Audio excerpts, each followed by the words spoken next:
বন্ধুরা আমরা ঘুরতে বেরিয়েছি। হ্যাঁ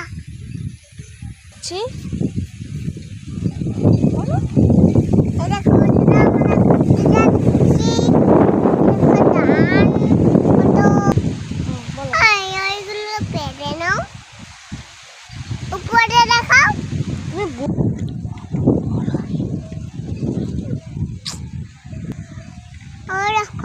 আমাদের কাছে দাঁত হয়েছে, আমাদের কাছে ছন্না খাড়া হয়েছে।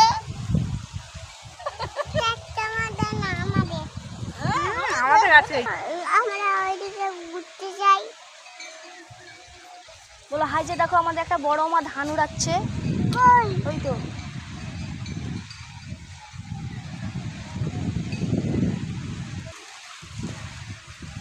কেন